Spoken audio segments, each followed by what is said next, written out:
So, you are usually the one borrowing money, right? Like mortgages, car loans, credit cards.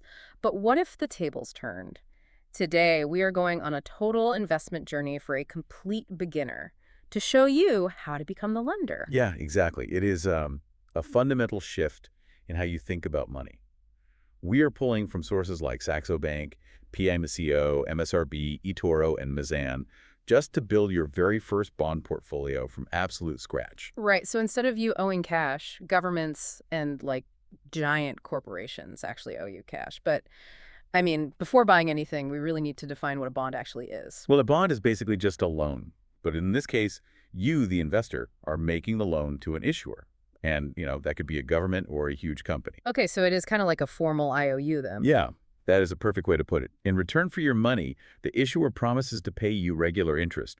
We call that a coupon. And they do this for a specific period of time. And then you just get your original money back at the end, right? Yeah, exactly. They return the original money, which is called the face value, on the maturity date. So you get this recurring, thank you fee just for holding their debt, which sounds great. But whose debt should you actually put in your new portfolio? Well, that is the big question. You usually start with low-risk government bonds, things like U.S. Treasuries or Saudi Sukuk, which are structured specifically for Islamic finance. Right. Yeah, that makes sense for a baseline. But the default risk there is so incredibly low that the reward is low, too. So you might want to look at corporate bonds for better yields. Oh, wait, let us use a specific scenario for that. Yeah. So imagine buying a corporate bond from a massive global tech company because you want a higher yield.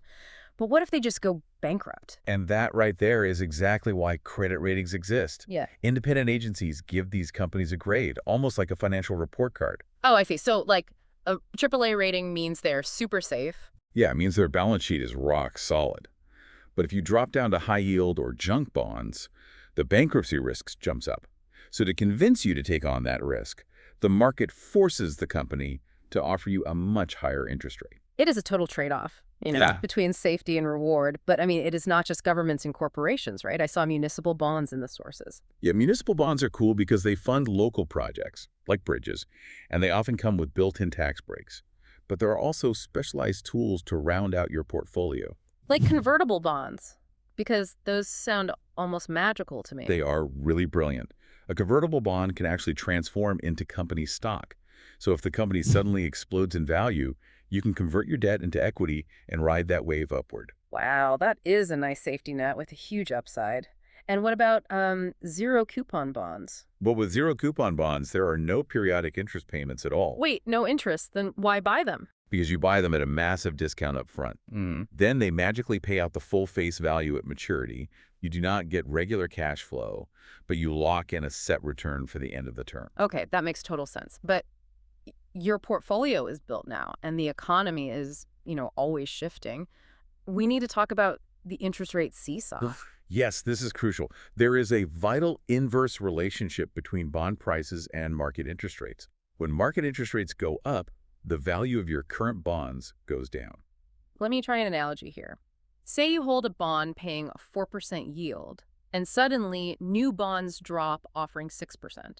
Your old bond is basically like last year's smartphone. That is a brilliant way to visualize it. Right, nobody's going to pay full price for your old 4% model. You have to heavily discount the price of your old bond just to convince someone to buy it from you. Exactly why bond values drop when rates rise. Your interest rate is fixed, so if the central bank raises rates, your bond just is not as attractive anymore. So stepping back, this whole deep dive is really about balancing your risk, understanding those credit ratings, and recognizing how macroeconomic shifts will basically reprice your assets in real time. It really gives you a lot more leverage over your financial future. You're shifting from paying interest to finally capturing it. Absolutely. But as we wrap up, I do want to leave you with one final thought to ponder as you continue on. We touched on fixed rates just now. If global inflation rises higher than your bond's fixed interest rate, your account balance is technically growing. But are you actually losing purchasing power in the real world?